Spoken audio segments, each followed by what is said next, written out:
Now, the big question on everyone's mind is Trump's threat of tariffs as he takes office a few hours from now. His economic team has made it clear that the tariffs will come only gradually. However, his threats are setting off concerns on global supply chains. Take a look at this next report to understand what those threats mean for India and China in particular.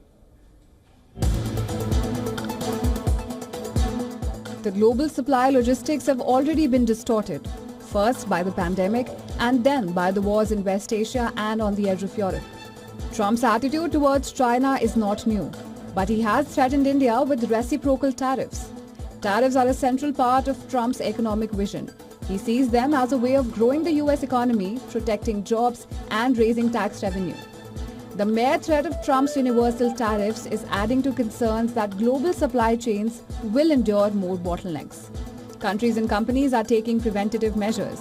However, there is no assurance that the approaches that helped weather the trade war during Trump's first term will be effective this time around. Trump has threatened to slap a tariff of 10% on global imports into the US.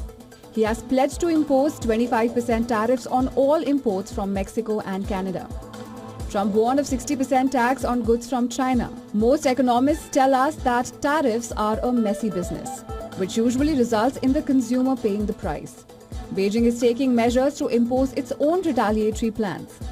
HSBC's chief Asia economist Fred Newman said, and I quote, "We have to look at this as the opening bid in what will likely ultimately turn into a negotiation with the US rather than just an imposition of tariffs and everyone walks away." Unquote. Beijing, though, is worried that further tariffs will hurt its already shaky economy. A new trade war with the US would still hurt China more. After the tariff threat on Chinese goods, market observers noticed that funds were already moving into India and Japan. Veteran emerging market investor Mark Mobius said, and I quote, "Supply chains have been moving away from China, and that helps not only Japan and India, but also other countries, particularly in Southeast Asia." He said, "India is the biggest beneficiary since only India's workforce can match the Chinese in numbers and labor costs." He added, "With Trump maintaining or even extending trade restrictions on China, this will be positive for India." However, Trump has threatened India with reciprocal tariffs. Trump warned of a tit-for-tat strategy if India continues its high tariffs, which include a 100% charge on some US exports. The president-elect said, and I quote, "I've always said this, if they tax us, we tax them the same amount."